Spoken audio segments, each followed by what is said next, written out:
Hello， 大家好，欢迎回到外媒看中国，我是安博然。China's biggest government event of the year, two sessions or 两会, has kicked off in Beijing. But what exactly is it and why should you care? Well, today I'll take you guys through the basics, tell you about the CPPCC member who wants to stop giving student and work visas to foreigners who can't speak Mandarin Chinese, and highlight some events to look forward to. This is Reports on China. I'm Andy Boreham in Shanghai. Let's get reporting. Every year, China holds the national two sessions in the capital, Beijing. Firstly, why is it called two sessions? Well, the name comes from the fact that two different events are held at the same time. The National People's Congress, or 人大, and the Chinese People's Political Consultative Conference, or 政协. I'll break them down in simple terms for you guys now. The National People's Congress, or NPC for short, can be best described as China's national legislature, the highest organ of state power and a really integral part of China's socialist democratic political system. It helps ensure that the country is really being run by the people and for the people. The 14th NPC's 2,977 deputies are in charge of quite a lot, from amending the constitution to electing the president, to enacting and amending basic laws on criminal offences, to electing the president of the Supreme Court, to approving the establishment of provinces, autonomous regions, and special administrative regions like Hong Kong and Macau, and so much more. Each term of the NPC serves for 5 years, and deputies are elected from the country's 35 electoral units, covering provinces, autonomous regions, municipalities, and special administrative regions, which ensures people all over the country are represented, from Chongqing to Guangdong, to Taiwan to Xinjiang. This year is the first meeting of a new term, which is why it's called the 14th National People's Congress, meaning it's the 14th 5-year term. NPC deputies make up a broad cross-section of the population, with each region, ethnic group, and sector of society having representatives. Of the 2,977 deputies, 497, or 16.69%, are frontline workers and farmers. More than a quarter are women. 13 come from Taiwan, and nearly 15% come from China's 55 ethnic minority groups, meaning ethnic minorities are actually overrepresented by nearly double in the country's highest organ of state power. Nice. Now, I asked you guys in a Reports on China YouTube poll when the People's Republic of China's first ever NPC, or National People's Congress, was held.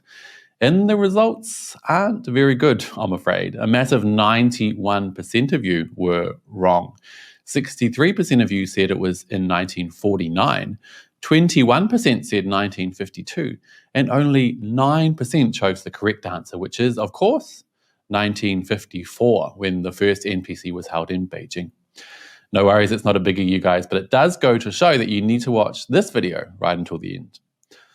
Anyway, that's one part of the two sessions. Next is the Chinese People's Political Consultative Conference, or CPPCC for short, which is also hugely diverse and a way for China's whole process democracy to influence the decisions and direction in Beijing. One key aspect of the CPPCC is that it represents China's multi-party cooperation and political consultation system under the leadership, of course, of the CPC. Now, not many realize this, but there are actually a total of 9 political parties operating in China today, including the ruling CPC.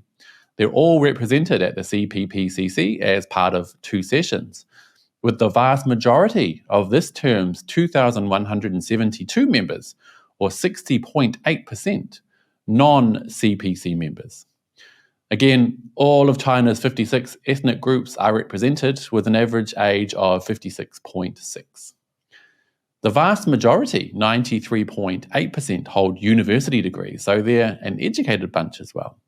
Basically, the CPPCC is a forum for political consultation, getting ideas and feedback from all around the country that might one day end up being adopted by the government.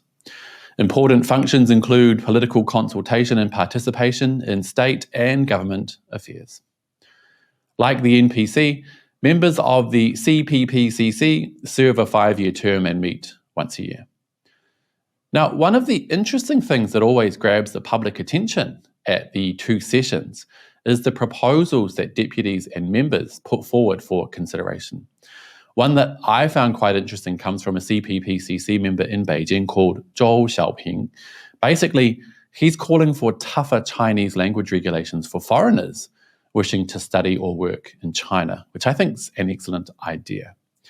At the moment, there's literally zero requirement for anyone wishing to come and live in China to have any level of Chinese language ability, despite other countries often being quite strict in this regard. Xiaoping suggests that foreigners wanting to study or work here need to first pass writing and listening tests, and that any scholarship or accommodation given to foreign students by the Chinese government be strictly tied to those tests. You fail, you lose your funding.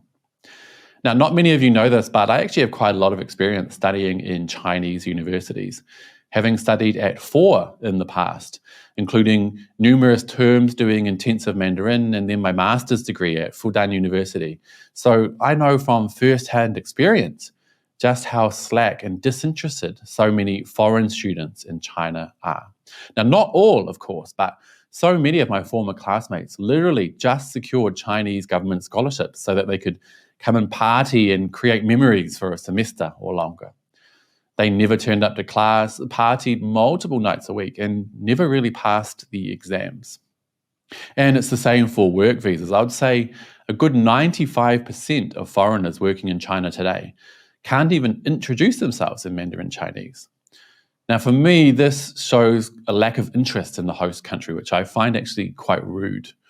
You know the attitude Australians or Americans or the English have toward people there who find it difficult to communicate in English, or even to those who have an accent when they speak English. So why should it be different for those wanting to live in China? Sure, Chinese isn't easy to learn, but if you really care about your host country and are really interested, you'll put in the effort. Xiaoping's proposal suggests that these Chinese language requirements should not be applied to highly skilled foreigners and CEOs, but they would still be encouraged to spend at least a little time on Mandarin study. To be honest, I'm pretty certain this proposal won't get anywhere, but we can all dream, right? What do you think? Another proposal from an NPC delegate, Li Dongsheng, calls for tougher laws around cyberbullying with the introduction of an anti-internet violence law, especially after a recent high-profile case of a young woman who unfortunately took her own life after being bullied online for having pink hair. Li calls for those guilty of cyber violence having their access to the internet restricted and for the establishment of a fast reporting channel. So what are some of the other things of note to watch out for during this year's 2 sessions? A lot of the sessions will be focused around reading work reports and so on, but there will be some interesting elections taking place. On Friday, March 10, the NPC will elect the President of the People's Republic of China, as well as the Vice President and the Chairman of the Central Military Commission of the PRC.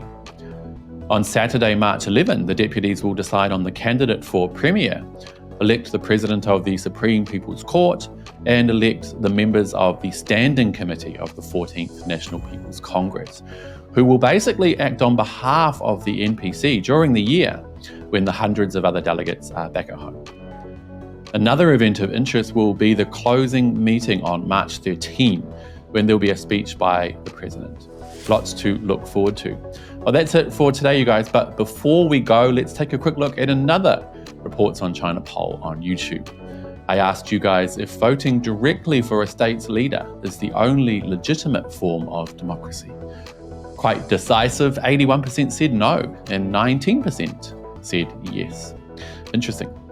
Anyway, you guys, please let me know what you think down below, and don't forget to hit like and subscribe if you haven't already. And I'll see you all next time. Bye-bye.